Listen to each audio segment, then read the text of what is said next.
Right, hello there everyone, welcome back to James Redmond TV and welcome to the third episode of what is going very, very well, I must say, of the live Redmond roundups every Monday and every Friday to your screens. Sometimes the days can change due to, whether the game's being played on Friday and whatnot, but today's on a Friday. I was thinking about doing it on Thursday, but a specific guest that we're going to be having on at 6:30 specifically, Troopz, the big dog of the Arsenal fans, he's going to be coming onto the channel so graciously and kindly, which is just boss of him. That's going to be great. We're going to be doing a combined 11, a preview. Today is stacked as a mofo. It's great to be back. Thank you so ever much for everyone who's supporting this show and my channel, etc. I'm going to be doing another show at 9:15 on Anfield Agenda. You're going to be seeing me do a lot of work on Anfield Agenda in the near future and hopefully the distance, so make sure you go subscribe to that channel. Make sure you go and tune in at the show tonight, because it'd be boss to have a few of the Redmond's Army regulars come ahead and join in. Shout out to T-Boys TV as always, be sure you go subscribe. Shout out to Solomon as always, shout out to Jack Rose, shout out to Gaza, shout out to Gaza, Captain Sal, Jack Coleman. It's great to see all the regulars. Coin Toss, I don't know how to say that other name. Abjit. I hope that was a fine enough attempt, but we move. Like I said, loads to delve into today. We're going to be answering your questions. We've got a little trivia quiz at the end of the show. Oh, and we've already got a super chat. Marvellous. Absolutely marvellous. Thank you very much, Jack Rose. Means more than you think. James, I am in Liverpool very soon. Hope to see you. Well, Jack, you're a United fan, so I don't expect that you're going to go to any of the games. But if you are in and around Anfield when we're playing, then that's probably the most likely chance. And hopefully I see you too, my mate, long-time supporter. And thank you for the super chat. The show's going, boss. You know what I mean? Like, the Redmond roundups have been booming recently. Twice a week, I feel, is a good enough time. About an hour, 2 hours there and thereabouts. And yeah, just like I said, another show. We'll let a few more people get in. I'll read a few comments in the meme. But I'll let you know what we're going to talk about today, as well as the Arsenal preview. Just to remind everyone, Troopz will be here at 6:30. I haven't clickbaited yet to saying that he's going to be on the channel and then he's not. It's just one of those shows. I'll go solo first and then he'll join in. So, the first thing that I want to talk about is FSG's most recent big investment, but it's not into Liverpool. Then I want to talk about Brendan Rodgers and whether or not he would have been a good fit at Manchester United, because there's been a lot of rumours about Man United's new manager. He was one that was thrown into the hat, but news broke yesterday. Brendan Rodgers is not too keen. That's a Dublin accent, not a Northern Irish, because he's Northern Irish, isn't he? Yeah, so he's not going to be going there. He doesn't want any part of the Glazers. He doesn't want any part of Ed Woodward, so he's going to be leaving that. Is Thomas Tuchel and Chelsea being disrespected? Which is another thing that I want to talk about, because Chelsea get labelled boring. They've scored the most goals in the league. They've conceded the least. These are factors that you've kind of got to take in when it comes to talking about what would be the most boring team in the league. Premier League predictions for this weekend, and yeah, then we'll go into the Arsenal preview, but that could change throughout the show. The first thing I want to talk about is FSG's big investment recently into Liverpool, and also, mods, if there's any super chats, please, can you keep memory of them and put them in the chat when I'm ready, because I'm not going to be on the StreamYard page just at the second. But like I said, FSG, who have recently made an investment into Pittsburgh Penguins, a hockey team in America, boss. They've invested 500 to 600 million pounds into that corporation. Now, I don't know what that means. It's just a stake of ownership, I presume. They're going to have a percentage of how much they own. And there's many factors that this has on Liverpool, of course, because this explains immensely why we haven't been spending in the transfer window. If this is something they've had planned for a while, and when you're spending that much fucking money, that's a lot of money to be spending. I think it's $845 million, but FSG spend, I think they're putting in 500 to 600 into that. I'm not too sure. They're going to have had this planned out for a while. But the first question I want to ask, does this show that Liverpool is not necessarily FSG's top priority? Because that's a conversation that has to be discussed. And when you've got an owner of a football club as massive as Liverpool, you probably hope that we will be their first and only priority. But not only priority, of course, they've got to find other ways to make money. Only investments can do that. But still, though, with a franchise as huge as what Liverpool is, you'd expect, at the very, very least, that FSG would be putting that at the top of their list. But with the lack of activity in transfer windows, with the lack of activity that I'm expecting to see in the January transfer window summer, because if they're spending that much money, it's got to be an indicator that they've got no big boys coming in. We've been linked with Jude Bellingham, other players like that. How do you expect us to go ahead and make such a huge investment, which would be 80 to 100 million pounds, if you're going ahead and making investments like this? Like, let's not forget, when we won the Premier League and when we won the Champions League, we never invested. And, you know, or even through the shit times, we never invested. The only one transfer window that really sticks out that says that we 100% invested was when we lost the Champions League final and we bought Fabinho, Shaqiri, Oxlade-Chamberlain, Alisson, and who else was it that we nearly bought Nabil Fekir, but it's unknown reasons why that move never got completed. It's just very, very, like, it's not something that I want to be reading as a Liverpool fan. I'm fine with you going ahead and making other investments, but I don't want it to impact the growth of Liverpool. And it just seems to me that our owners, more and more season by season, they're just satisfied with Champions League. But then you have 3 years ago where they're saying, but we want to compete for all of them. When we lost the Champions League, they went out and invested. Then we went ahead and won it. Then we won the league. Then we had last season where we had multiple injuries. This season, that, you know, I wouldn't say we're in an injury crisis, but we're there and thereabouts. We've had loads of midfielders out injured. It just makes you think that, is that really their ambition? Or are they just another set of American owners that are just satisfied with the Champions League money? Because I think that's possibly what FSG will be. But let me know what you think about that in the comments down below. How much will this affect us in terms of how much we're going to spend in January? Let me just be dead real with you people. And it's just my opinion. I don't get everything right. I don't see us making any significant signings in January whatsoever. Not of the north of a £15 million player. Maybe someone like a Minamino. You know, that type of a figure. Someone who's going to cost around 7 to 10 million. And I don't even think we're going to get that. But if we was to make one signing, it'd be there and thereabouts. And some would suggest we need a forward, we need a midfielder, or by someone I mean me. I think we absolutely need those things. I feel like it's pretty obvious that you need those things with the lack of with the amount of injuries that you've got recently, with the busy schedule that you've got coming up in December. Even just preparing for future situations like this, like AFCON next season, where we're going to miss Salah and Mane, who are more likely than not still going to be a part of our first team. It makes you think, where is the ambition? Because I don't know where it is, and I think it is just to get top 4. I don't think we're going to spend in January. Summer, I think we'll bring in maybe 2 or 3 key players, but again, nothing really too major, nothing like a Jude Bellingham. I don't want to be, you know, a party pooper or anything like that. I'd love to sign these players. It's just about will it happen? Not right now. Don't see it anytime soon. And I feel like FSG, to try and give them, or try and cut them a little bit of slack, you know, over time, they're going to try and make Liverpool more of a sustainable model, which is great and all that. But I think they underestimate the value of short-term success. The amount of money you win off winning Premier Leagues and Champions Leagues. And if you give Jurgen Klopp, who I've always said, in my opinion, is the best coach in the world, or the best manager in the world, if you give him the resources, if you give him the squad depth, then Liverpool can compete on all fronts. And we absolutely should be competing on all fronts. By the way, we're not just some small, mediocre club. And I feel like a lot of teams fall into the trap of just being satisfied. Manchester United, if they get Ronaldo, if they get Varane, it looks ambitious. It's going to get them shirt sales, though.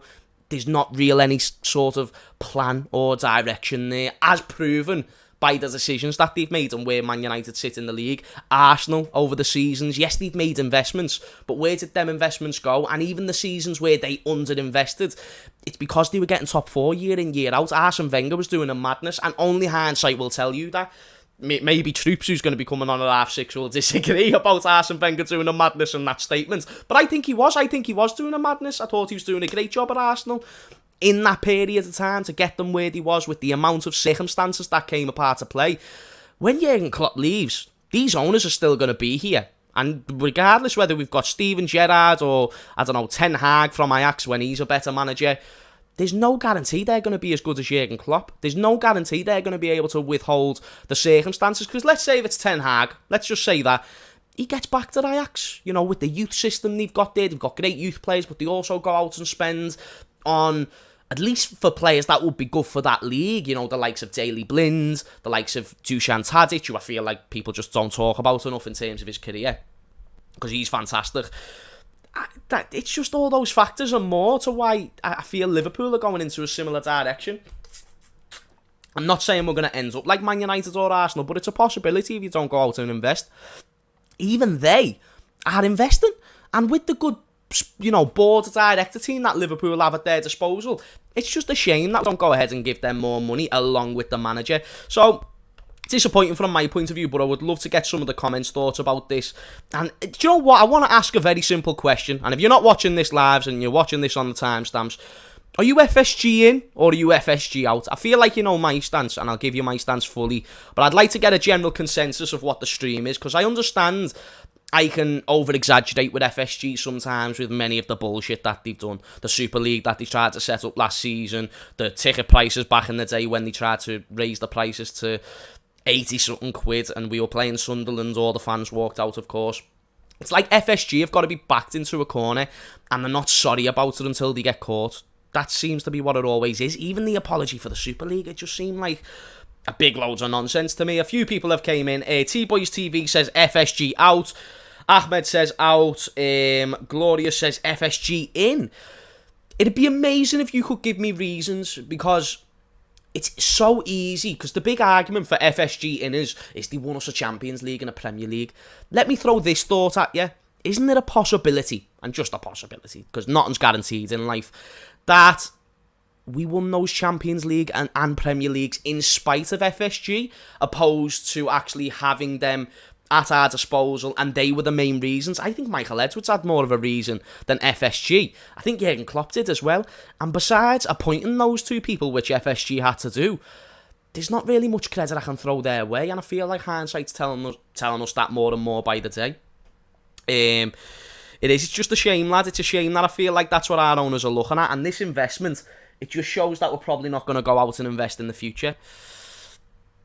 Sorry, this doesn't link to what you're saying. Marlon, let me understand, or let me try and say what you're saying. You're saying this doesn't link to what I'm saying. What I'm talking about is FSG's ambitions. We've just went out, or they have just went out and made a huge investment, which probably tells why we haven't been investing in the summers that has gone by and stuff like that, even with all the injuries.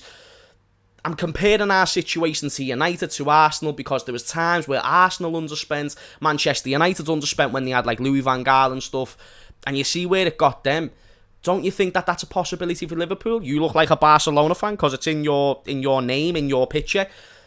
Barcelona, it's not a similar circumstance there because they actually over-invested, but owners don't just always have to invest. When we do spend money, we spend it well. Like, that's the one thing I've got to give FSG credit for. They appoint good people in the sports director. They got a good manager in Jurgen Klopp, which was kind of a no-brainer.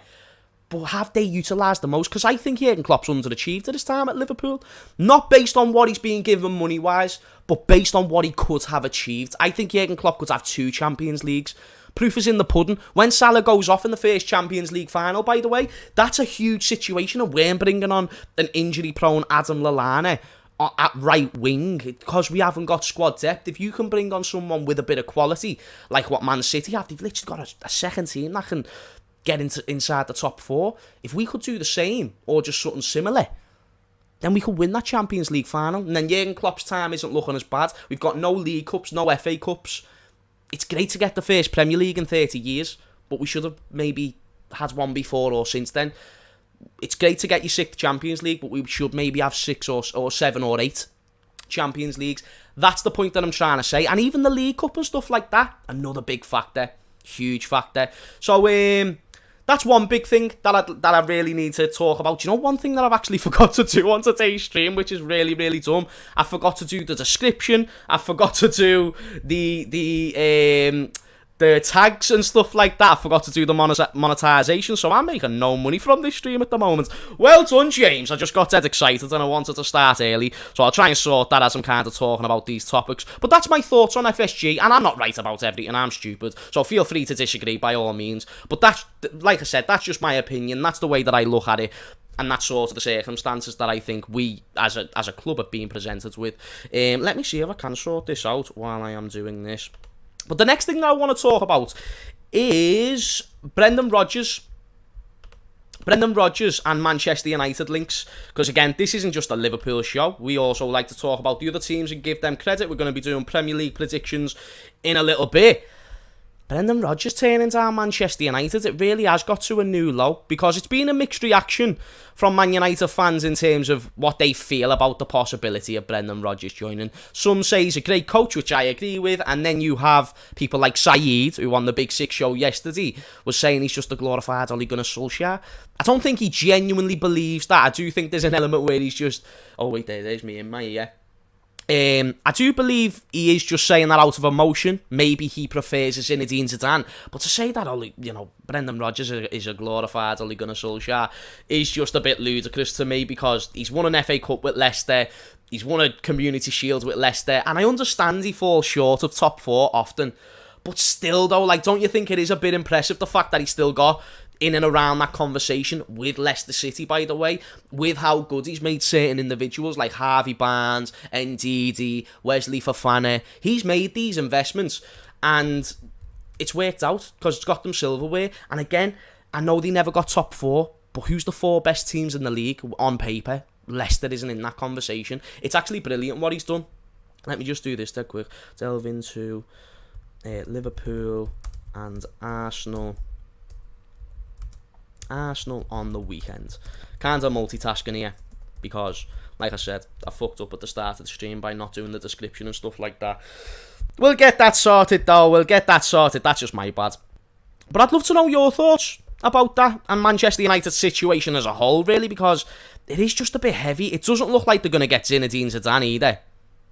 Which, if that's your number one priority to go ahead and get, Zinedine Zidane, which I think would be a solid appointment. I think he could handle big attitudes like Cristiano Ronaldo easily, you know what I mean? He's worked with these players before.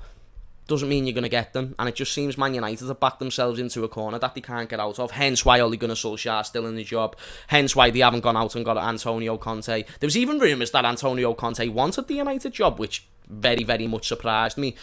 Massively. Oh, now we're getting loads of spammers. That's what happens when you don't put slow mode on. So next stream I'm going to need to be well more prepared.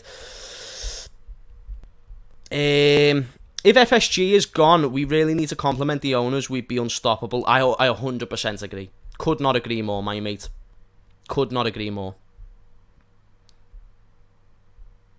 Could not agree more. I'm just trying to sort out these spammers, people. Sorry, because there doesn't seem to be as many mods in the chat today. And like I said, I was very slow at starting this stream. Right, live chat replay, slow mode, every 10 seconds, boss. But yeah, I thought them comments from Saeed were fairly unfair to say that about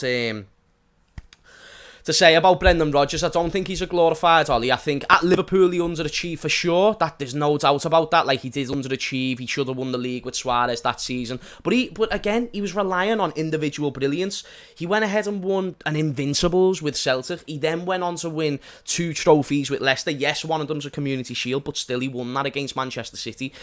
And again, this season they haven't been great. But overall, when you look at Brendan Rodgers' career, he's one of the best coaches in the league. I don't give two shiny shites. And he was absolutely categorically improve Manchester United circumstances. He'd get a tune out of these players. He'd know how to use the likes of Jadon Sancho, Mason Greenwood in their best positions. Not to mention Anthony Martial. People don't talk about how good Anthony Martial actually is. He's such a quality player. He just doesn't get talked about in that vein because he's not played in the right system. You see Ronaldo doing what Ronaldo does, getting the moments of brilliance, but even Ronaldo could do better than what he's doing. He could be getting more goals, double the goals than what he's getting right now. You can see it with Jamie Vardy, who's the second top goal scorer in the league at the age of 35, by the way. It's because Leicester City have got a system. Yes, they've got good individuals along with that, but that's the point that I'm trying to make. Also, Leicester, when they lose a player or they lose 2 players, they don't really have a good enough replacement. Manchester United have 2 or 3 good players for each position. Not world class, don't get me wrong, but you know, their attacking options is immense. Their midfield should be talked about in a higher regard than what it is, but there's no system there. And then the back 4 is the only one that I really look at and think that's a bit shaky, because I think people, with all due respect, overrate Aaron Wan-Bissaka. Harry Maguire gets overrated massively. Not as much this season, because you literally cannot rate Harry Maguire this season. He's been dreadful. Varane, A lot of people won't like this. You're probably going to press the dislike button. Again, I think he's overrated. I don't think he's bad. People seem to think when I say overrated, that means bad. Absolutely not the case. It's just... Troopz has just let me know that he's going to be running 10 minutes late, so I just want to reply and let him know that's fine. So instead of 6:30, he's going to be joining at 22. Not a problem, broski. Not a problemo. Show will run a little bit longer today, you lucky bastards. What was the point that I was touching on there? This is the annoying thing about not having people on the shows with you, because they can remind you of your point. Yeah, Raphael Varane, I think he's still world class.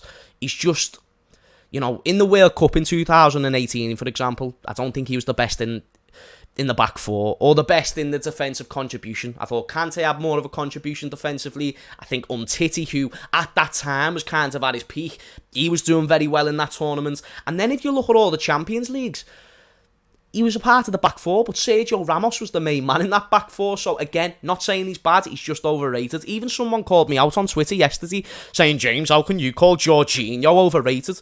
Because you're putting him in the Ballon d'Or conversation. He doesn't deserve to be in the conversation with Robert Lewandowski's, Lionel Messi's. I think even N'Golo Kante, like, with all due respect, I don't think he's the best player in your team.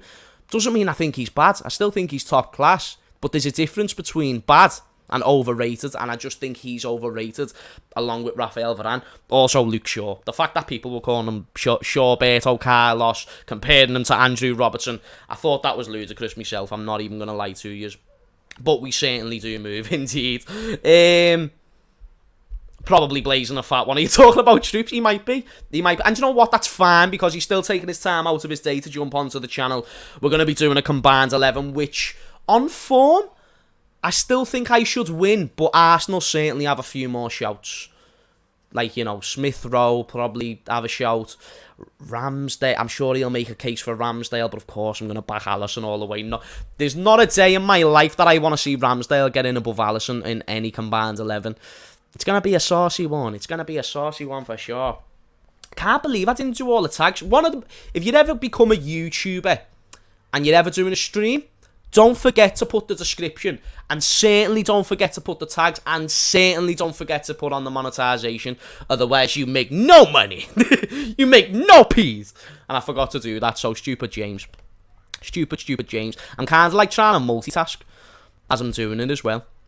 But Brendan Rodgers to Manchester United, for me, would have been a good appointment. It's not going to happen now because he's not interested in the job.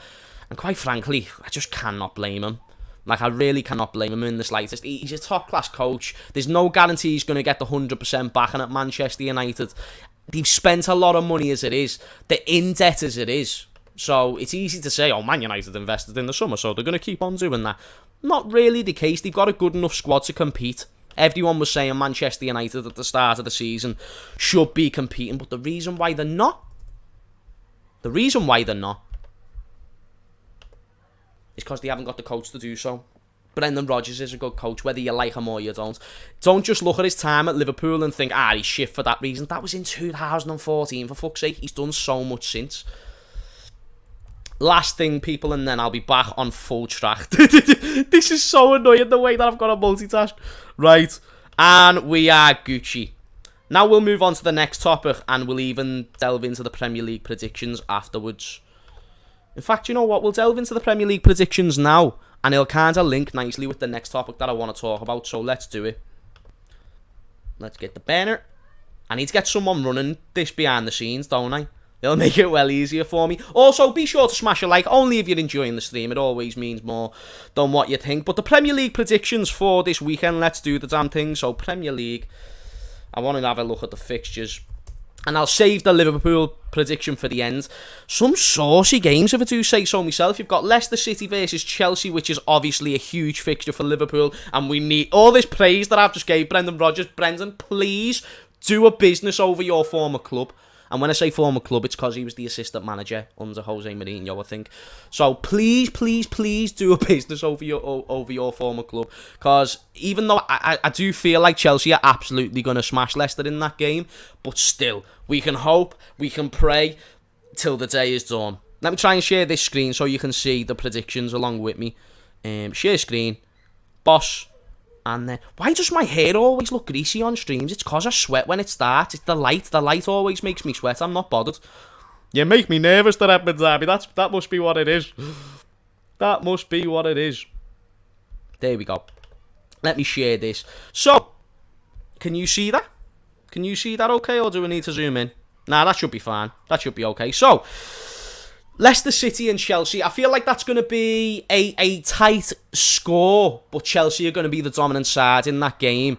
I also believe that even though Leicester City on their day can cause them a problem, they just haven't been in second gear this season. They've got a few injuries in their team. I believe Chelsea are going to win that fixture. I think it's going to be 2-0. They're going to get another clean sheet. But can Vardy break their defence? He's the second top goal scorer in the league. That's 100% a factor. And before I move on to the other fixtures, because I am going to go with 2-0 Chelsea, is Thomas Tuchel, and more specifically Chelsea as a whole, being disrespected as a club? Because when you really think about it, they've scored the most goals in the league, they've conceded the least amount of goals in the league, the top of the league, and they won the Champions League.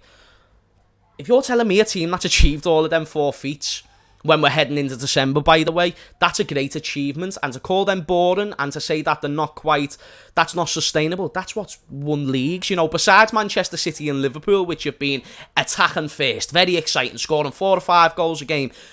Besides those 2 seasons, the teams that usually win the league is the best defence. When Liverpool won the league, we actually weren't scoring loads and loads of goals, game after game after game. There was a lot of 2-1s, 2-0s, tight scorelines. But we got the job done very, very convincingly. I think Chelsea's football, I've questioned, is it sustainable? Do they have the goals in their side? I think they do. The next 5 games for Chelsea will be a big tale, because you have a click on Chelsea now, and if you look at their next 5 fixtures, they've got Leicester, they've got Juventus, they've got Man United, Watford, West Ham. That'll be a big tell on where they're going to be. That really, really will be a big intel on where they're gonna be in them 5 games, and then you can make a real judgment on how serious they're gonna be for the league title this season. And I think they will be serious. So I'm rating Chelsea's chances to go ahead and go for the league title. I'm not putting them as my favourites yet, because I still have too much faith in Manchester City. But you cannot write Chelsea off, and I'm going for the 2-0 win in their game against Leicester. Next game, we've got Newcastle versus Brentford. I mean, I'm not going to go into too much depth, but I'm going to edge Brentford for that one. Maybe even a draw. Eddie Howe, he's just came into the job, so new manager bounce and all that business. Crystal Palace, Burnley. I think Patrick Vieira's been playing some good football with Palace, so I'm going to back them. Aston Villa and Brighton. They've both been... See, Steven Gerrard's debut as well, so there's actually quite a little bit of excitement. That's one game that I'm going to have one eye on. Is that a 3 o'clock kickoff as well? Oh, it is. I'm going to edge... Oh, fuck it, I'm going to back my man Stevie to do it on his debut. Even though Aston Villa are slumping in friggin'... Are they 17th? 16th? 16th in the league. And Brighton are 6th. I'm going to still edge Aston Villa for that game. But just about... And it's going to be a 2-1, 1-0 there and there. But Danny Ings to get the winner. Watford and Manchester United.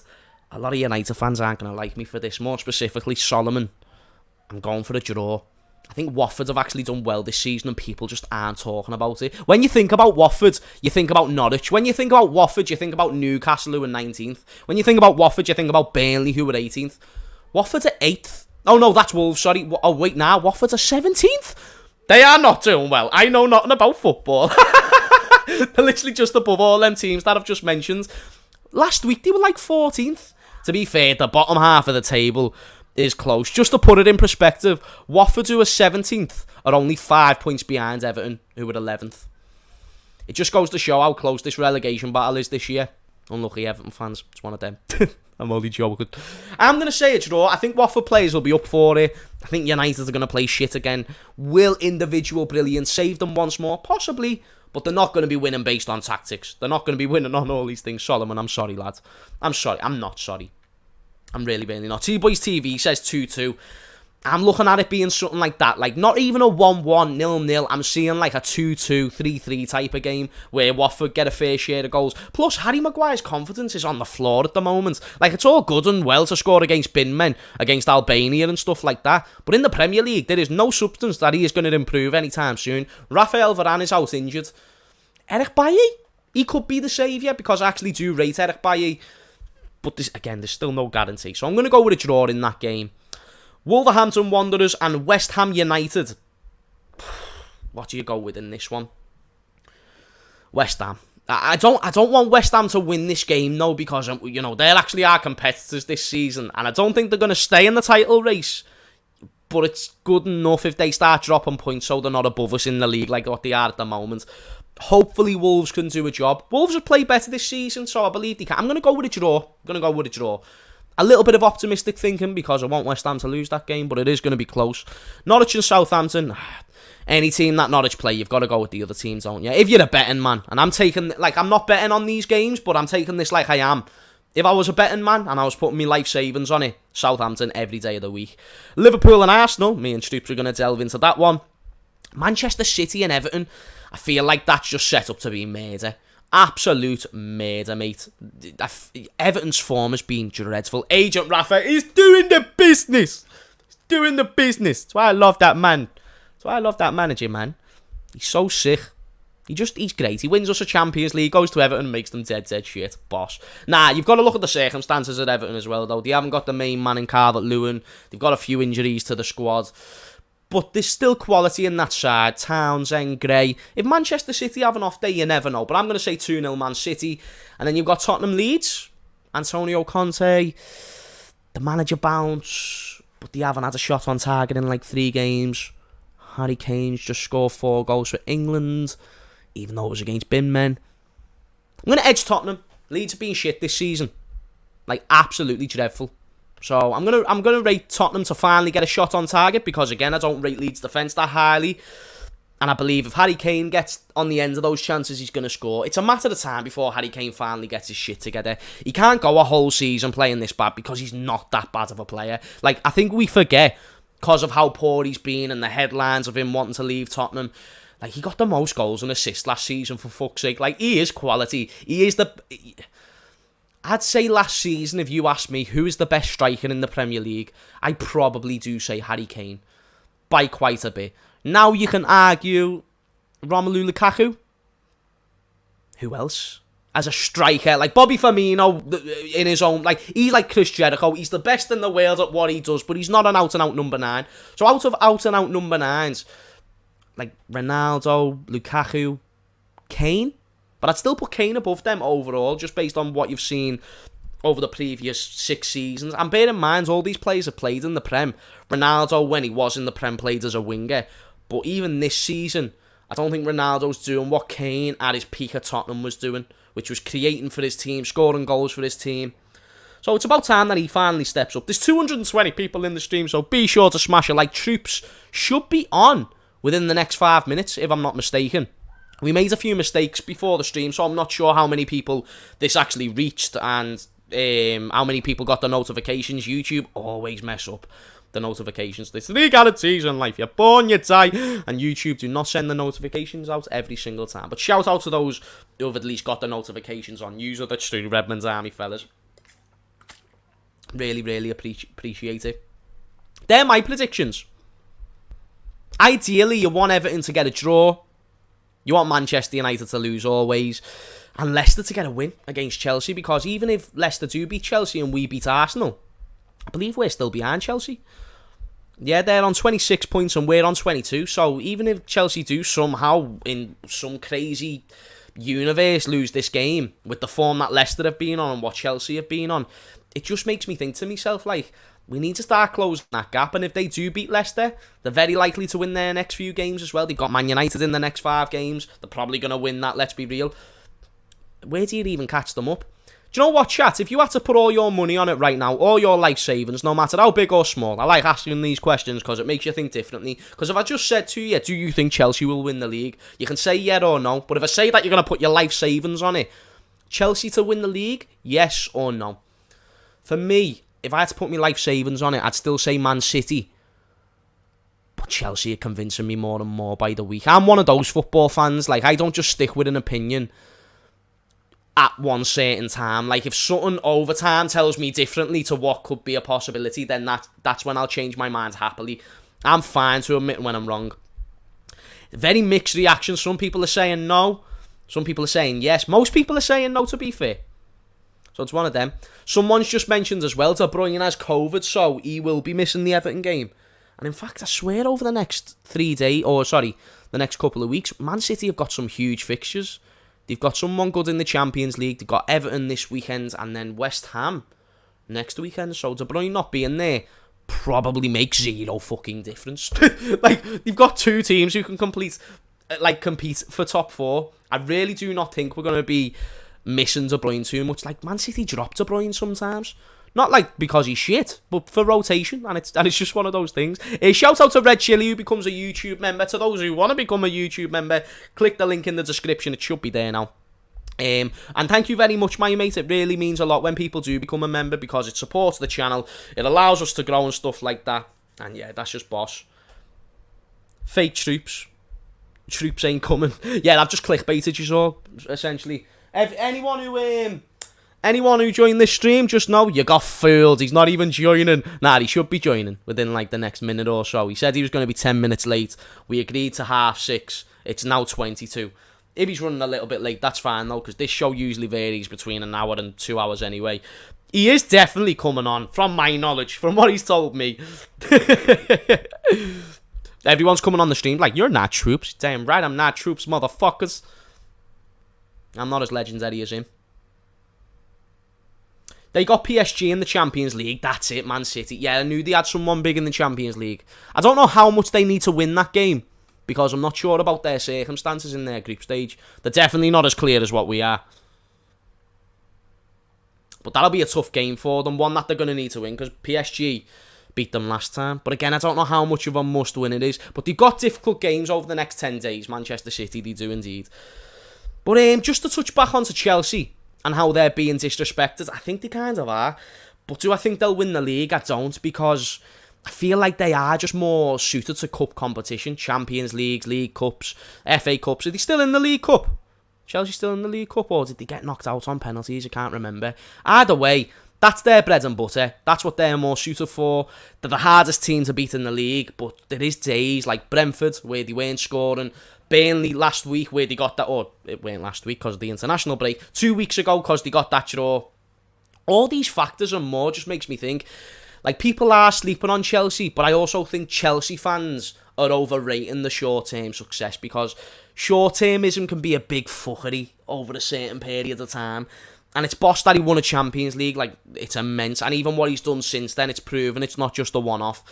But still, it's like one of those things, isn't it? I think Chelsea are going to do well this season, though. I think they're going to go probably to the Champions League final. Unless they face Liverpool, of course, in the quarters or the semis. Otherwise, I think they could be the favourite. Premier League, who has a chance? Who has more of a chance? Because I'm going with City as the favourites, but I'm trying to think who would I go with out of Chelsea and Liverpool? I think Liverpool, because we've had the more proven track record of being able to build a run of games where we can win 10 games in a row, 15 games in a row, and I think that's what really wins you league titles. Therefore, that's what I'm going with. We'll answer a few questions in the meantime. If you've got any questions based on any of the Premier League fixtures, anything like that, until Troopz comes in, then by all means, get them in the comments, the boys and girls. I came here for Troopz. Alec Matapo, my G, come on, man. Don't be mean, no, bro. Troopz is late, fam. Allow me, bruv. He's late, fam. How about if I speak like this? This kind of... I'll be the white Troopz for a bit. Nah, no one can no one can replace him. Yes, now, boys. 221 in and 155 likes. The Redmond's army's undefeated when it comes to the ratios. Absolutely undefeated when it comes to the ratios. I'm assuming this is a fake Saeed. Shout out to Saeed every single time. I don't agree with his comments about Brendan Rodgers, though. That kind of rattled me. I'm going to need to get Saeed on to clarify those comments about Brendan Rodgers being a glorified Ole Gunnar Solskjaer. I thought that was so unfair. Like, how do you compare a person who's won an FA Cup with Leicester, beat Chelsea in the process to get to that position? Then, who did they beat in the final? Was it Chelsea that they beat in the final? It was, wasn't it? With the Tielemans world-class strike, I swear. Or was that in the Community Shield? I'm not too sure. But I swear that's what it was. Either way, To win an FA Cup and then a Community Shield against Manchester City, and compare that to Ole Gunnar Solskjaer, who couldn't even beat Unai Emery and Villarreal. Yeah, I'm sorry. There's levels to this, man.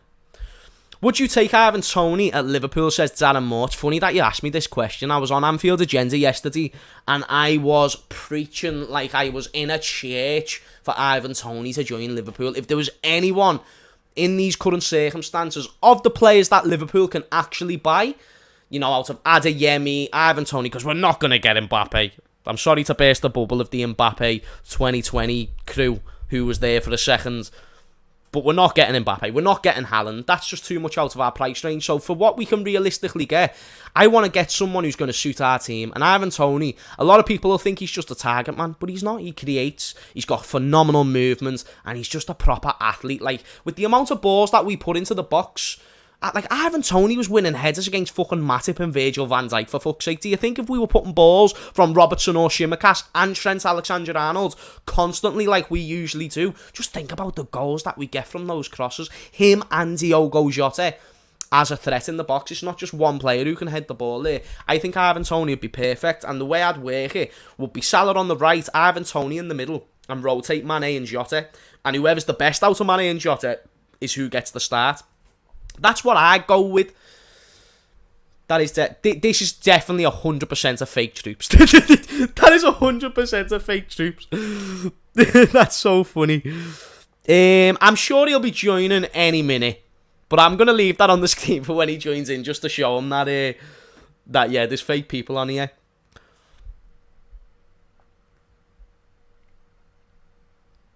James, will you be at Jurgen's for the AC Milan away game, as I will be in Liverpool that weekend? I would love to see you. Probably not T-Boys TV, because I'll be doing a watch-along on this show. I don't do watch-alongs in Jurgen's. That's just Alex and sometimes Ruby. So if you want to go there and see them, by all means. If you want to see me at a game, after the games, I'm at the Park Pub. So if anyone wants to come and say hello tomorrow, more specifically, by all means, man.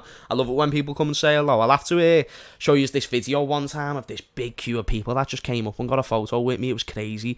And I was thinking, Jesus Christ. As if this is actually happening. There was people from all over the world going, oh my God, James Saturn fella. This, that and the other. I want to have a period, Hammers. Troopz, is that you? I don't think that's you. But Mikey, come on, man. Where are you, man? A lot of people are asking for you. They all think that I've just put you in the title for views, which I did. Nah, I'm messing. We genuinely did agree to do a show and a preview. Do you know what I'll do? I'll start previewing the Arsenal game now, just while we're waiting for him, because he is a bit late. That being said, Liverpool Arsenal preview, and we're going to do a combined 11 when Troopz gets in as well. I might as well start off with who I think's going to start in this game. The ones who I'm going to say is going to start, this is the way I see the lineup. Alisson in goal, of course. I know he made mistakes against West Ham, and I love Irishy Casillas, but he's nailed on. Then the back four, Tsimikas, because Robertson had that little injury a few weeks back. I'm going to go with Joel Matip, Virgil van Dijk, and Trent Alexander-Arnold. But I do get why people would want to see Konate with the amount of goals that we've been conceding, with the fact that we need to start conceding less goals if we want to be serious about this competition, and all that much more. I'm going to go with that back four. Then the midfield, I'll probably say Fabinho, Henderson, and Thiago. Thiago got a few minutes against West Ham. It'd be finally good to see that midfield trio. I don't see Oxlade-Chamberlain getting minutes. Naby Keita's out injured. Curtis Jones is still injured. So I think that'd be the best midfield three to play in that game. And then the front three, you've got to go with Mane, Jota, and Salah, because Firmino's out as well. So I think that's the best 11. Craig threw me a suggestion yesterday by saying Origi to start. I don't think that'll happen, but it'd be sick. Either way, to everyone that thought that I clickbaited you, unlucky motherfuckers, because I never, because we have got the one and only Big Dog in the stream, who so kindly joined us on this short notice. I only asked him the other day. It's a big game. I'm sure he's been getting mega requests. He's doing the big stuff up in America right now. It's the one. It's the only.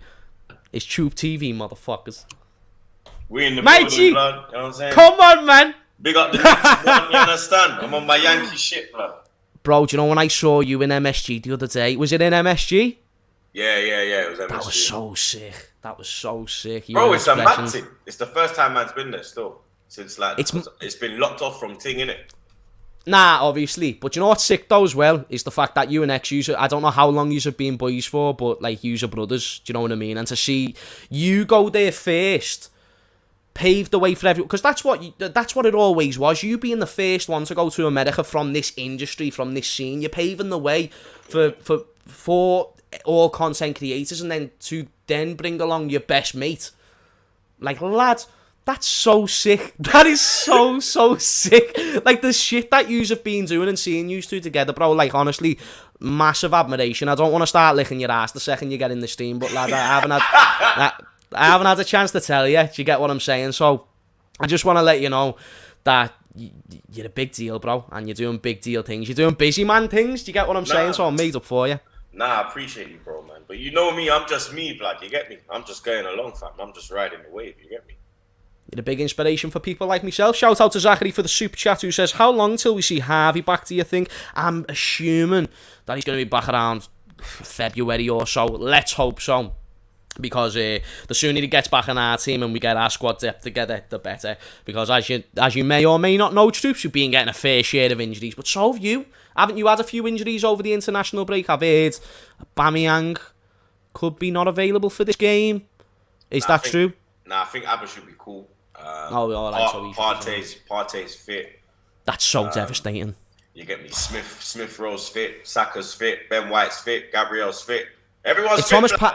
If Thomas Partey weren't fit, I'd be so happy about that. I swear to God. If Thomas Partey weren't fit, because I feel like that would just discombobulate, if that's a word, your midfield. I just think it'd just leave it open and we'd be able to go through yous. Because the thing about Arsenal now as well is that you haven't got really, like... Do you know before when you were shit? I'm not saying that you're great now, but do you know before when you were terrible? Like, you had David Luiz, Hector Bellerin. Like, you had individuals who would fuck up results for you, whereas now you don't really have that. Now we've got like a group of members, blood. It looks like, you get me, like Ramsdale and Bolas. You understand? Ramsdale probably one of the best goalkeepers in the league this season. Our defense is second to none since it's come as one after the first 3 games of the season.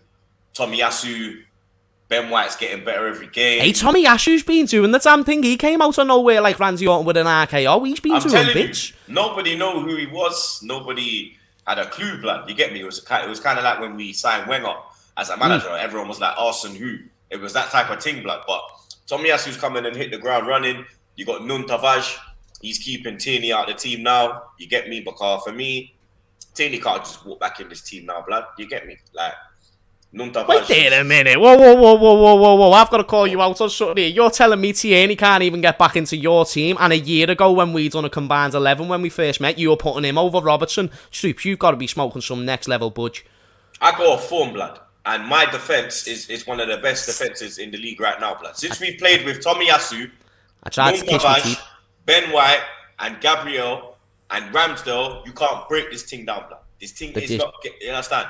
The disrespect is right now. Blood, Tierney is the number 1 left back, but if it's not broke in Arsenal, he's the number 1 left back. In Arsenal, I thought you were talking about us. Okay. But if it's not broken, you don't fix it, blood. You understand? We went to Leicester away, and we beat them 2-0 clean sheet. Tierney weren't there. That was Tavares. Why are you gonna put him in now when Tavares has been on such a good run of form? Him and obviously Gabriel. They're from. Gabriel's from Brazil. He's from Portugal. But guess what? They both speak Portuguese, blood. And they're both on the left, blood. Yeah. So that's a combination there that I don't want to break, blood. I'm being honest, bro. Don't fix what's not broken. Now I agree. It's about communication, blood. And you can see that the way this back four is set at the moment, the communication is second to none, blood. You got Ramsdale at the back as well. He's been doing the damn thing. He's a fan favourite very fast. You understand? The man loves his oxtail, loves his curry goat. You get me? You're invited to the wedding if you want that. I got hella jerk chicken, hella curry goat. I'm there. You understand? I'm there. England's number 1, bro. Like, get me? Pickford on ropes, blood. Pickford is tweaking right now, blood. Yeah? Tweaking, T-Rex arms. The T-Rex arms, one of them ones. Dinosaur, blood. You understand? One of them. It's heavy, lad. Nah, and one thing I will say is Ramsdale has shocked me massively. We've got a few super chats showing you love here, Troopz, so we'll get these out the way before we preview the game in Combined 11. Also, have you got to be off by a certain time? We shouldn't be much longer than 20 minutes, but just in case. My my barber fucked me over, blood. I was supposed to be at the barber shop at fucking 150. Was my Chevy, when the barber does the business, do you know what I mean? But When he does you over. It's not even he, it's a she, blood. You Oh, it's a she? Yeah, bro, she's the one, blood. Big up Key, blood, you understand? But she's in high demand, blood. You understand? You know when man gets the whoa, that wife, yo, blood. No, I'm not even like this and that. Nah, you get clean trims. I was thinking, because I'm stupid, innit? I thought, do you know like the way there's doctors and nurses? Yeah. I thought barbers, if they're a girl, was called a hairdresser. Nah, her act is actually Key the barber. Because she specializes in... That's so sick. I swear that so sick. She specializes in like the man the minute, you get me? Oh yeah. Like she could do the gal then, but her thing is more. Makes sense. But she's in high demand, blood, so she's running. In fact, I think I've seen her on your Instagram before. She does a clean fade, to be fair to her. Do you know what I mean? Gotta put the respect on her name. You know what I'm saying? But she's blood, she had to push me back to 4:15, it's mad. Got a way to look good then, my mate. Got a way to look good. T-Boys TV says, big up James and Troopz. Love both of your content. Nice one, my mate. Be sure to go and subscribe to his channel as well. Super chat here from Richard Blackdog, a regular on the channel. Big up Hammers in the house. Wagwan Troopz in the States. Come on, man. We got your damn in the States. Zachary says, Troopz is in the States, slapping bums and mashing bum-bums. Nah. I should have read that before I said it out loud. Man is engaged, blood. You understand? Yeah, in it, that's what I was going to say. He's happily married. You get me? Like, yo, maybe 15, 16, not even 16 years ago, I was with her then, blood. Maybe 20 years ago. Jeez, that long, yeah, that's so sick. Bro, everything just seems to be going well for you at the moment, like in terms of life, but you know what, like good things come to good people and those who deserve it, so fair play to you. Revelation Artist, yes James, hope you're well lad, predictions for tomorrow. Now let's get into that. That's a good little segue. Thank you for the super chat, my mate. Before we do the combined 11 then, Troopz, again, this shouldn't be too much longer than 20-25 minutes. What's your thoughts on Arsenal's season as a whole? Because it kind of surprised me, especially after them first 3 games. I was thinking it was going to be another, you know, one of those seasons, maybe a little 8th, maybe even a cheeky little 10th place. But now you're in them Europa League conversations. Some Arsenal fans are putting you in the top 4. Where do you stand? It's a lot better, blood, than the opening 3 games. I thought it was gonna get worse. You get me? But like Edu said, judge us when we have our full team. And I thought he was chatting shit. I was like, this piece of shit. But then, since the whole team has come together, the players have come back. Gabriel, obviously Ben White had Rona. We signed Tomiyasu, we signed Ramsdale. The things looked a lot better, blood. You understand? It's looked a lot better, and we've looked more stable. You get me? We don't like when we're under pressure. We don't look under pressure. We don't look nervous. We look like we can handle the pressure. You understand? When it was Leicester away and they were coming at us in that second half, blood, they were usually a break. Yeah, they were throwing everything, and we just stood firm. We were just like, bro, we can ride this, blood. You understand? Rise on the silver surface, man. Max B settings, bro. You understand? We could just ride it now, blood. We're just there like, ow. On the waves. Yeah, bro, you get me. And I think that the Tottenham performance was the catalyst to that, blood. And then I think Leicester and Aston Villa, you get me. I personally think that the Villa performance was better than the Leicester performance. I think that was a full 90-minute performance. I think Leicester was a proper away performance. So we went in their first half, done what we had to do. In the second half, we just shut up shop and said, yo, we got our 2 goals. Let's keep a clean sheet and bounce back down to M1 with these 3 points, blood. Yeah. Nah, but that's one thing that I've noticed, though. Like, you haven't been perfect. And a lot of people have said, like, you know, the opposition plays a part. And of course it does. But the games that you're winning or you're edging, you weren't winning last season and we're in November and you're 2 points behind us. I would have not predicted that. Like, I really would. There's many things that I would have predicted before. If I'm a betting man, which I'm not, thankfully, otherwise I would have no dough left. I would have not thought in November, going into December, by the way, that you would be 2 points behind us. It's crazy. And that's the one thing that does concern me, and a point that I even said before. You don't have as much shit in your team. So yet you might not have the most best polished coach yet. Yes, you might not have the... Like, this is the way I look at your side. No one... Like, your best players, kind of like a similar situation to us with Verge and stuff like that. They're not crap, but they're either in their prime or they're on the other side of that hill. Doesn't mean they're shit, but they're not fresh spring chickens, or you got the other side of the boat where they haven't reached their prime yet. So the Smith Rowes, the Sakas, etc. You've got a lot of young players and a lot of other players that are on the other side of that hill. It makes me think, with no one who's going to make those individual mistakes, with the fact you haven't really got much to lose in this game. Like, I know you're going to want to win, and you're going to be disappointed if you lose, but you're not expected to win. It makes me think it's going to be a lot closer than what maybe a lot of people suggest, because usually when you come to Anfield, we can predict a nice little 4-0, 5-0.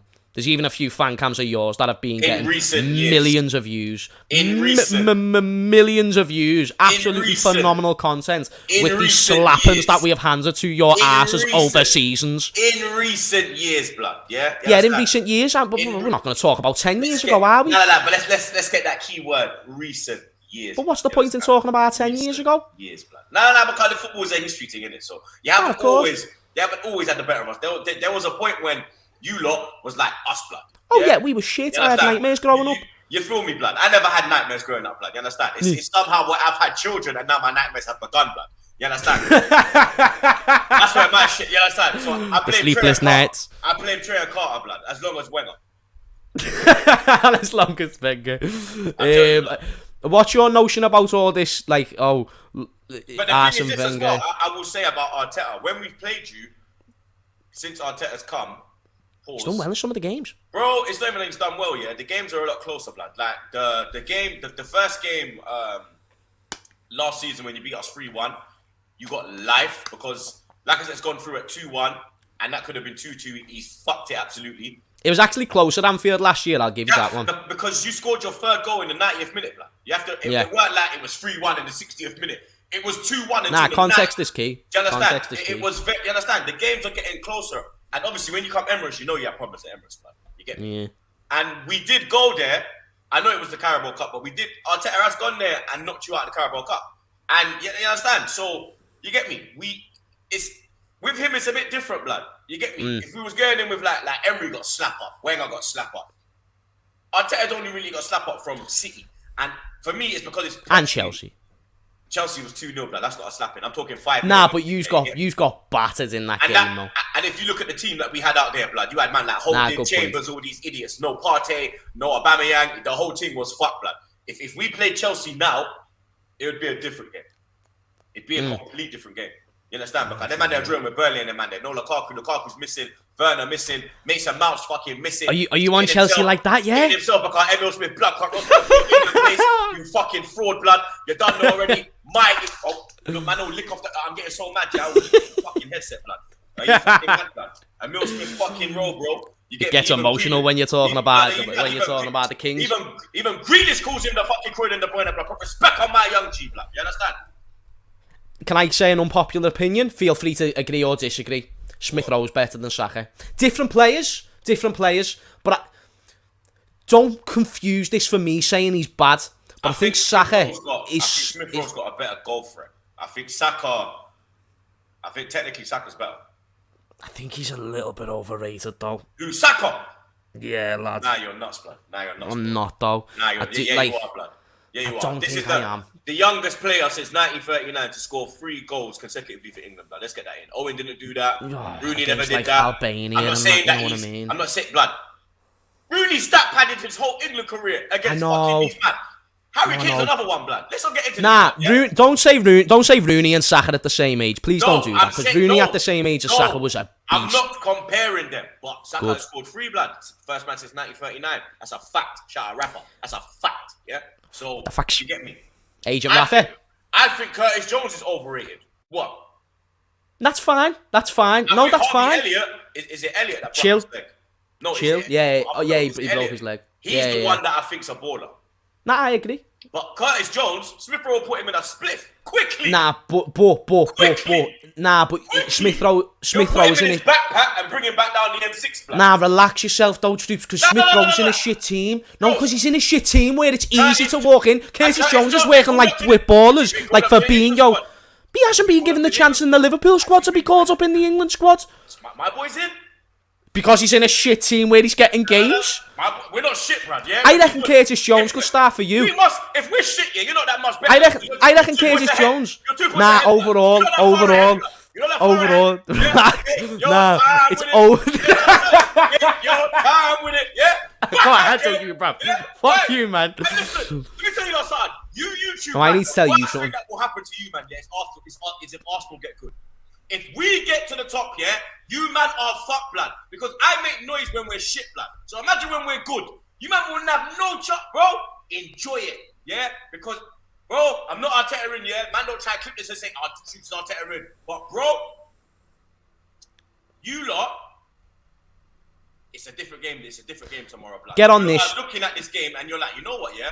If we don't play to the top of our team, like, if we fuck about, like, the Brighton game, if we fuck about, like, the West Ham game, there's a chance where, bro. But you're relying on mistakes, though, my G. You know, even in your deep heart, I know that you've had a few little winning streaks, but you haven't played a team like Liverpool. And when you did, you got slapped up. When you did, you got slapped up. At the end of the day, you can talk about all you want about this little mini win streak that you have been able to put together. Congratulations. Who slapped us? Manchester City. Yeah, but it was that the team that's fit now. I do not care. Every time you played a decent team of any sort of quality, you have got slapped. Leicester have quality. We packed them 2-1 away from home. They have quality. But they haven't been great this season.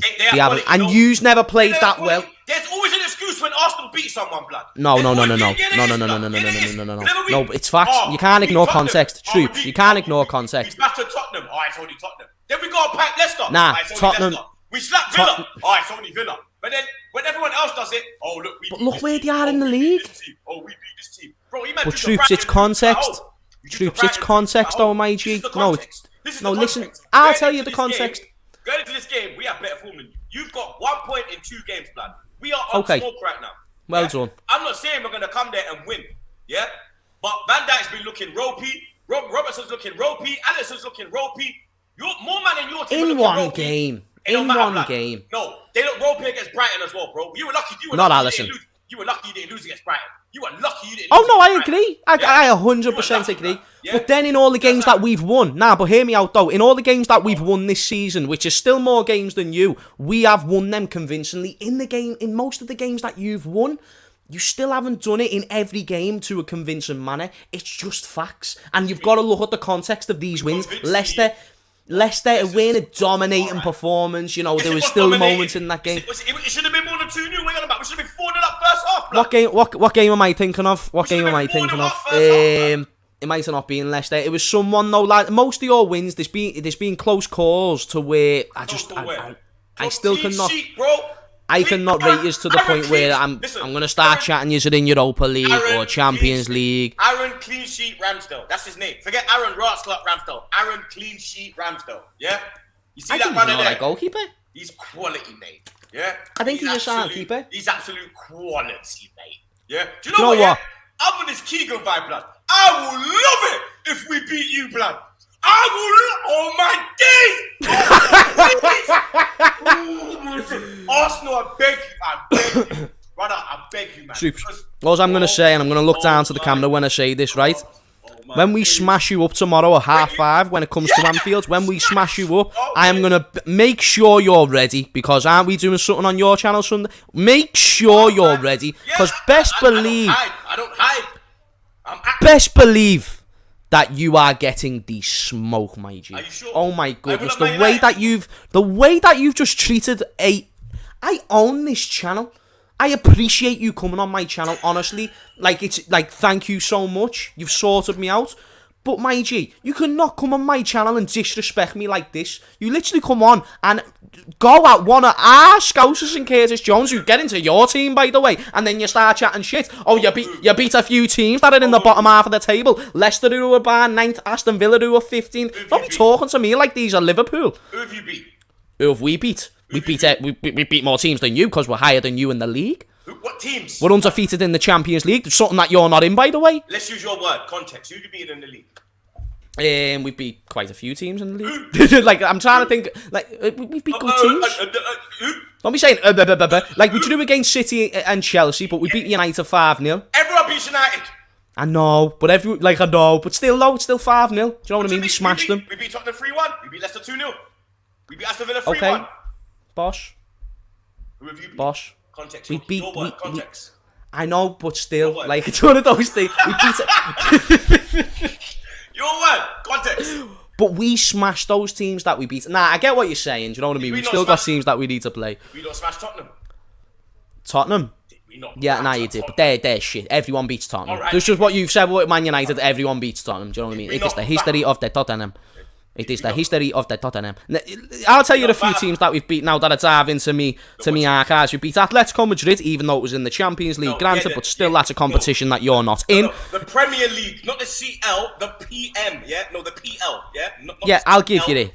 No, I'll give you it. We haven't beat anyone to any major substance because we haven't played them yet. We drew against City and Chelsea, who you lost to.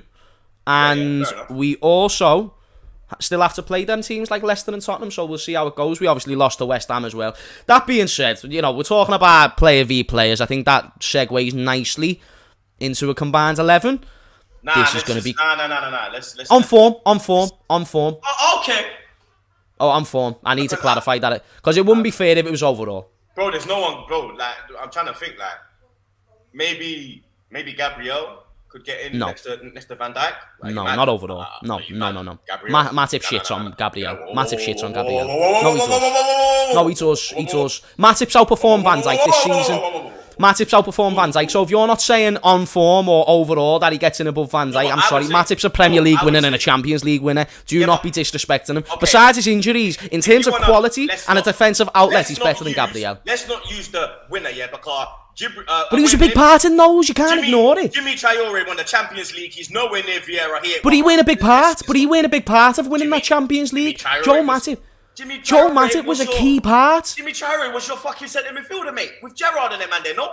No, of course, but he weren't the main man in that midfield. When you talk about our defence, Matip has outperformed Van Dijk at times. It's not a fair comparison, and he shits on Gabriel. I'm saying overall... Gabriel doesn't get into our team. I think Gabriel, in the midfield, Partey maybe... I don't know. No, who over? Who are you putting him in over? Because the only role that he knows how to play fully is Fabinho's role, and he's not getting in above Fabinho. Nah, you know what I'm saying? It's not clear. You know what I'm saying? He's not clear of Partey, though. Nah, he's not. Behave yourself now, man. He kind of is. No, he's not. No, he's not. Let's remember what Partey done to you lot. Goalkeeper. You got nightmares of Partey, innit? That's what it is, man. You got goalkeeper, in form. Running right in Anfield. He's going to do it again. Remember that Partey Atletico performance? Coming back again, rude boy, yeah? Watch him have a stinker. Goalkeeper on form. I'll let you go first. On form, Ramsdale. The only better keeper in the Premier League right now than Aaron Ramsdale is Edouard Mendy. And that's a fact, blood. There's no keeper on better form than Aaron Ramsdale. The only man better on form right now is Edouard Mendy, blood. Ramsdale, if we're going on form, Ramsdale's a keeper, blood.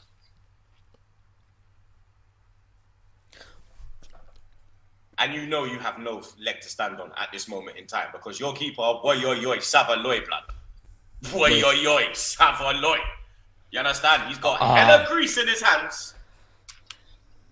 So, Arsenal have conceded more goals than Liverpool this season, but Ramsdale didn't play those games. Yeah, I know. That was Leno. Leno tax. Hold that.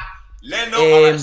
We might have to just go left back. Right back. Nah, we'll go left. I'm sorry, Liverpool fans. He did just have a stinker. If he didn't play bad against West Ham, I'd be putting Alisson up all day because I think Alisson, besides West Ham, he's had a flawless season. Like honestly, but he did lose us that game. So Ramsdale has lost you no games. So I have to give you it. He has more clean sheets than Alisson as well. Like. He might do. I actually haven't looked up that stat, but he probably does. We had a few clean sheets at the start of the season, though. Anyway, left back.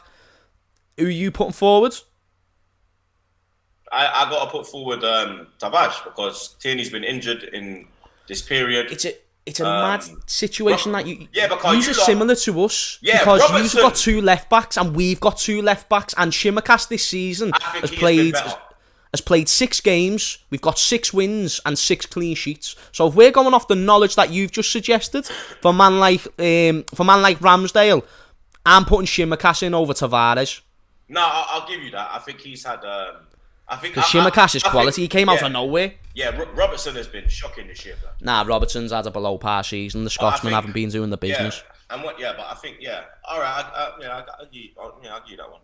How high is that, by the way? The fact, even in the summer, Tavares and Shimmercast don't even get talked about. You probably don't even know how to pronounce Shimmercast's names, like Tassim, something like that. And then now we're talking about them being in the first team on form. Crazy.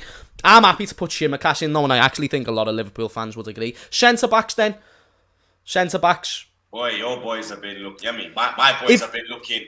Can I just say something? Because you said that Van Dijk's been shaky. He actually hasn't, you know, like, he just hasn't been as good as what he used to be. But he's still, like, in terms of defensive stats and whatnot, he's still up there better than most. I think his positioning has been off since he's come back.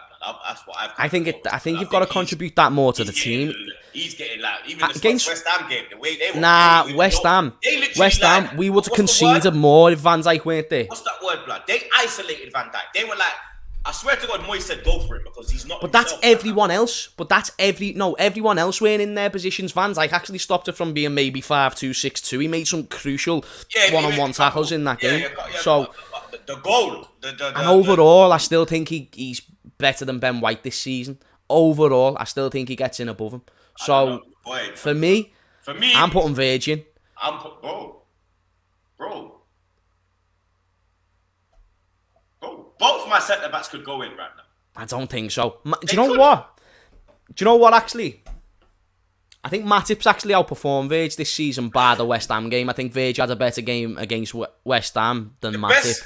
The best centre back has been solid. Nah, but the best centre back right now out of all our teams is Gabriel Blood. On form. Now. So it's who's going next to Gabriel Blood is the question we should be asking, because there's no defender right now, no centre back.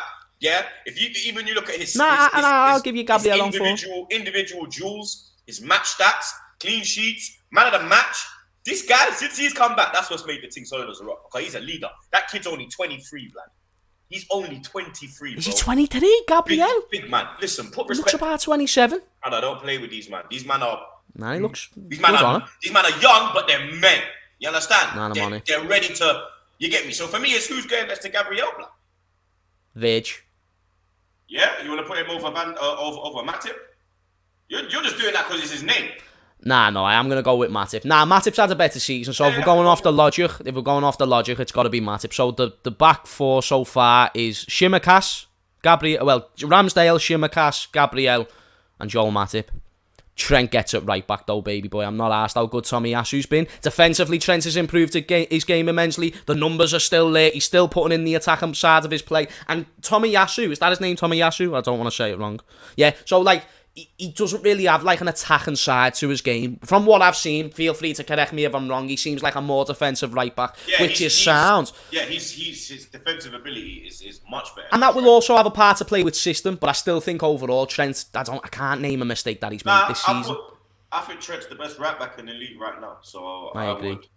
I give you Trent. Sweet. So we're winning. Liverpool fans, I'm doing us proud. Because I knew this was going to be... When I confirmed in my own brain that this was going to be on form, I just absolutely knew this was going to be fireworks. Midfield.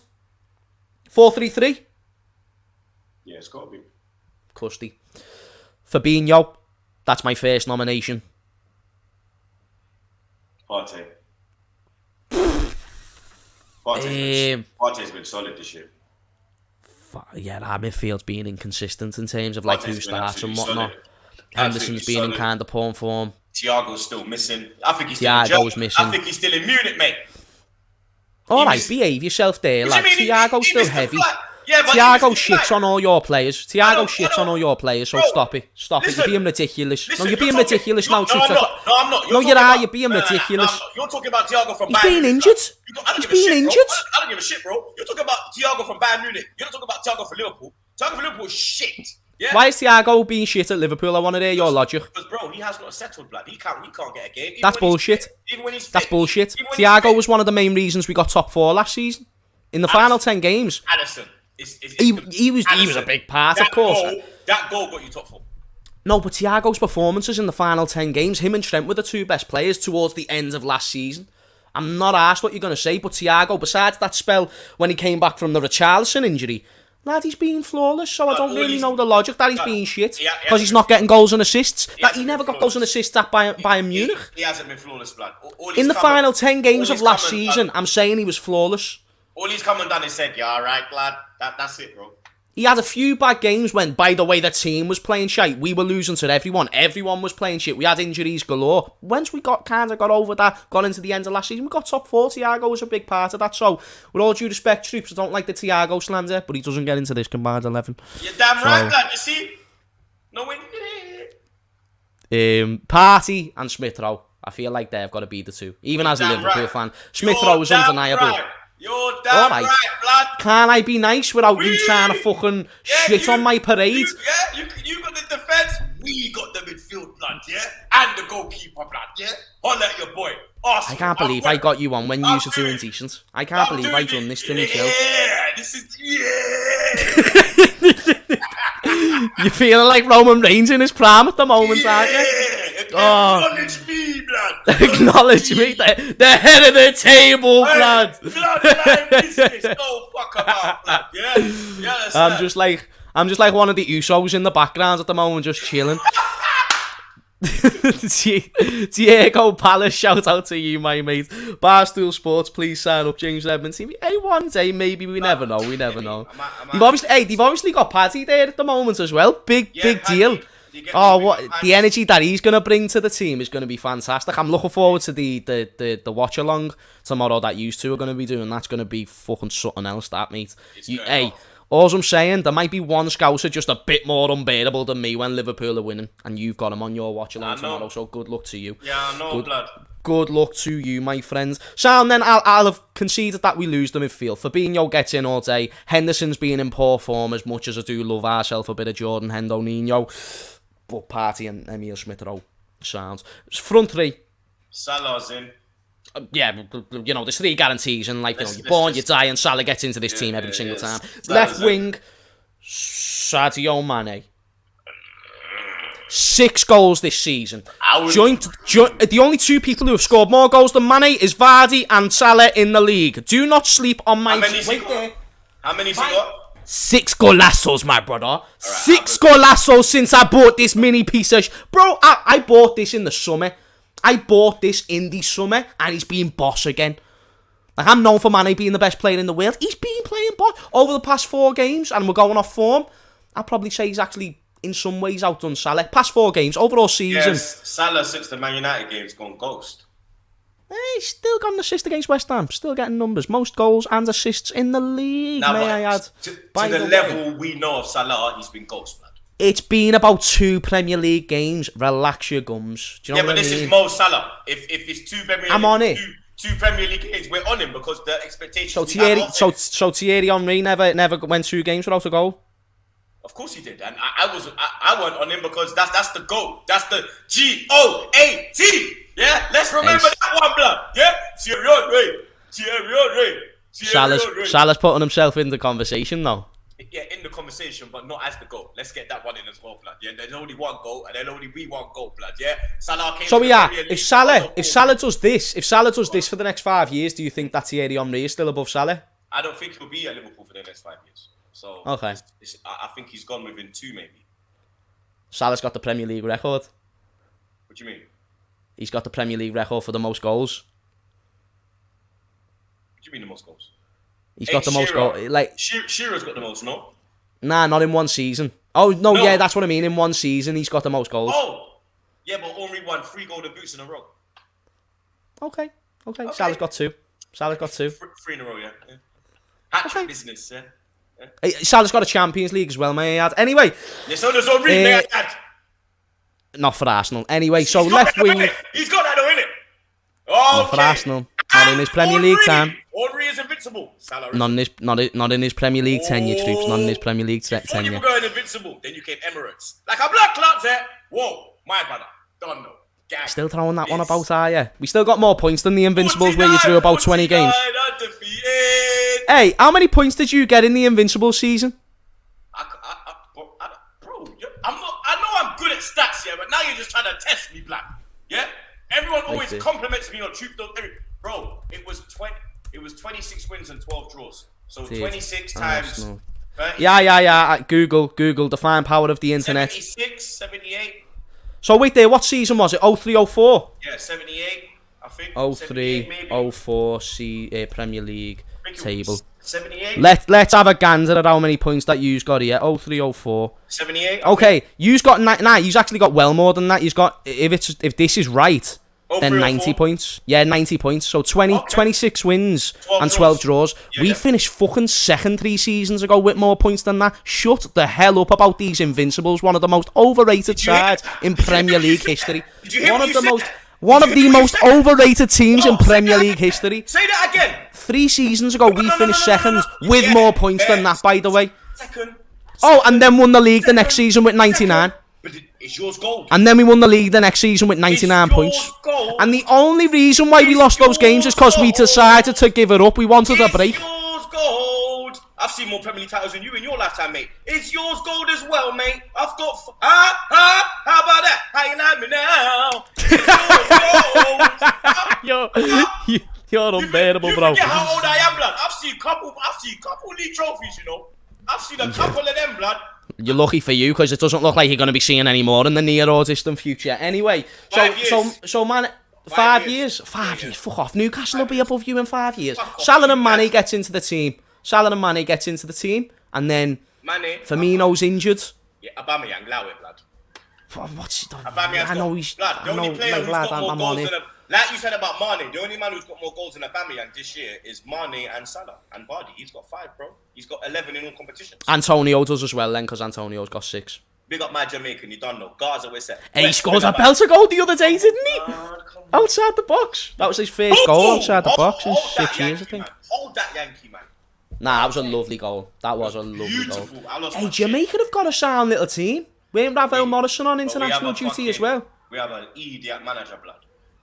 Isn't he sacked, or isn't he like in talked about being sacked? Bro, they came out and said they were backing him, so I don't even know what the fuck's going on. I thought I saw something the other day about that, but I know that obviously fans don't like him. I've heard about that as well. Tap her out.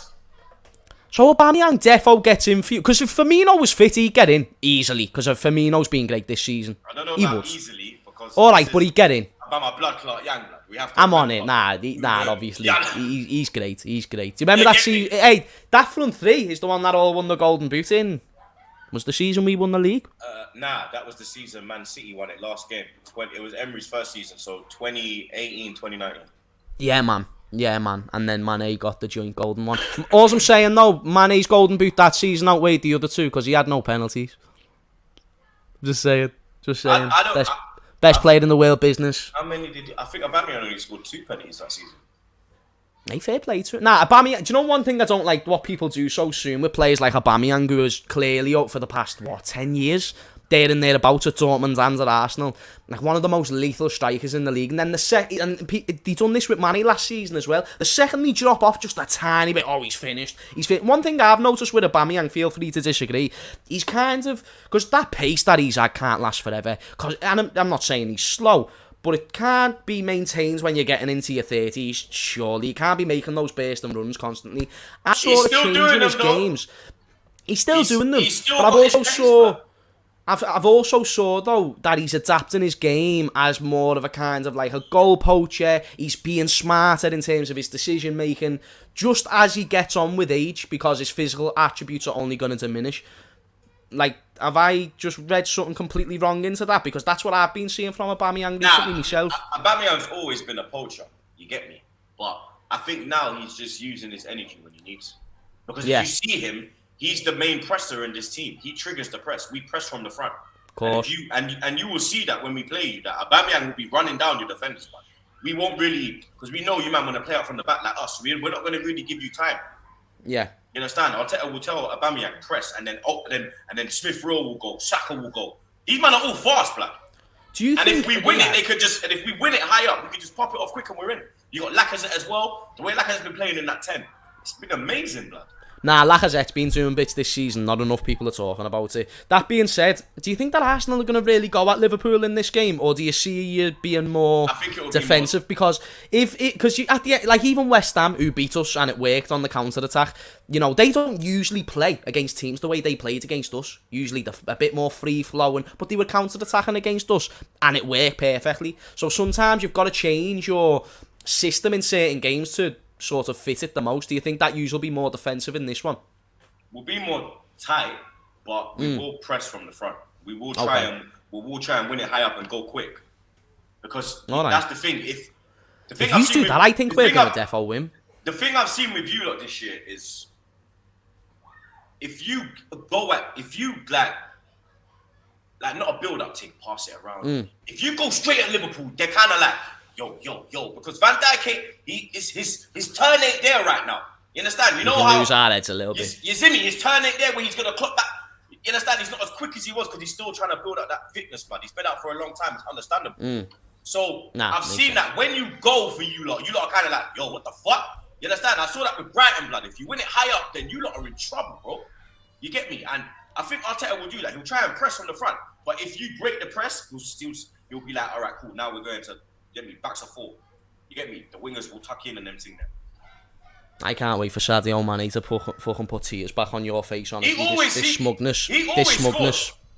You're lucky Firmino isn't playing in this game. You're lucky Firmino isn't playing in this game. Oh my goodness, Firmino turns into freaking, I don't even know, lad. Brazilian Ronaldo in his prime when he plays against you. Lacazette always scores against Liverpool. He always gets a goal. What score do you think it'll be? 1-1. 1-1. That's a great result for Arsenal, though. I'm thinking we're going to beat you 2-0. I actually think we'll get a clean sheet. I think the international break is only going to do us wonders. And on top of that, if there's any team that's going to introduce you back to some W's, it's only Arsenal Football Club, baby. So that's why I'm going to edge that one. We're 10 on terms of a 2-0 win. Let's not forget that. Against the bottom half teams, but we move. Nah, fair play. It's right, you know what I mean? They are snow. The only team with a V in front of the name and all of that business. My G, come on, man. You're moving like you're top of the league. You're 2 points ahead of us, blood. So imagine if we win and you're behind us. What the fuck are you going to say then? We'll be 5 above yous after tomorrow. What the fuck are you going to say then? About that. Yeah, that's right. Listen, we'll be 5 above yous after tomorrow and we'll see about that one. Big Liverpool FC, 2 points clear of shit Arsenal. I'm really in December. I don't even say that he's a shit like that, though. You're being a bit overrated at the moment. That's all I'm saying. We're not overrated, blood. What what it's not overrated, blood. What it is that... From you're overrating your team, in my opinion. We're not overrating our team, blood. We're not overrating our team one bit, blood. We see what's going on, blood. You understand? We watch our team week in. We watch our team week in, week out. You man watch Match of the Day highlights. We actually watch 90 minutes of the game, and we see what is going on right now. And right now, if we keep it up, we're on the right track, blood. You understand? Hey, but at least you can always ask the question, have you got an Invincibles team? You can go to sleep at night with that one, you know what I mean, Stoops? Gold trophy and that, you know what I mean? Go sleep. Go paint. I got my wife on one side, gold trophy on the other. Loving life. Right, yeah, before I let you go then, and nice one for giving up all this time, brother, honestly, really appreciate it. People, be sure to go and subscribe to Troopz TV. The link should be in the title now, so you just click on it. Go over there, he's doing great things. Let's get the score of that combined 11. Ramsdale, Gabriel, Partey, Smith-Rowe, and Aubameyang. So 5-6. That's actually a lot closer than what I thought it was going to be. And I think that's actually a fair combined 11 when you go off form, injuries, and all that other stuff. So we've done good, lads. Do you know what I mean? Come on, man, always represent. Of course. Unless it was last season, you would have. I think if we go back to a combined 11 last season, you might have only got 2 or 3. We've done better this time. In the first one, I probably got a couple because we was on good form start of the season. End of the season is when it went. End of the season, do you know when we play? Because we done another one towards the end of last season. The first one that we done was do you remember when we done the debate show for the Community Shield? That was the first one that we done. The second one that we done was when it was like a late one when we were doing your channel and mine, I think, and we done the combined 11 on that one. So listen, these are only getting spicier and spicier by the game, and I'm sure that we're going to be playing Arsenal very, very soon. Are you still in the League Cup? Yeah.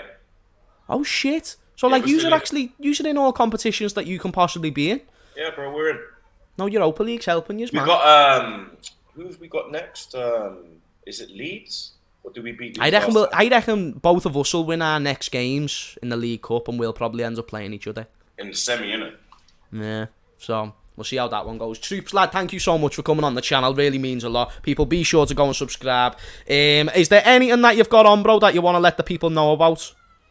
Just the watch along tomorrow. Watch along with Paddy the Baddy, of course. Make sure you got me on one screen and then you got Hamis on the other one, man. Because you want. Hey, do you know what's boss about this one? Redmond's Army. There's not going to be any watch along tomorrow because I'm going to be at the game. So make sure all the Redmond's Army viewers, you go and translate over to Troopz TV and go and show the support there. Paddy the Baddy, I'll have him on strings. Don't you worry about it. He'll represent just fine. He'll represent just fine. I saw that little thing though before. He's in my cage now, blood. He's in my cage. He's in my thing now. You get me? Trust me, fam. That is right though, Troopz. Love as always, my bro. Thank you for coming on. We'll speak soon, innit? Definitely. Nah, obviously, lad. Peace. Ah, Troopz, the legend that comes back on the channel. Does well for his team, 6'5". That was quality. Yeah, fair play to him, man. Do you know what I mean? Like, he's done well there. What a great stream. We've ended up doing an hour and a half. Thank you for everyone who tunes in. I was going to do a little Premier League trivia quiz. Do we still do it? I'm not sure if we still do it because it has been a long one. I might save it for the next stream. But it's been a great Redmond Roundup. If you have enjoyed, be sure to smash a like as always. Thank you to everyone who showed the love in the chat. It's been a good show. I'm going to be doing another show on Anfield Agenda at 7:45. So make sure that you're there or make sure that you're square. And yeah, boys and girls, I will see you all in a bit.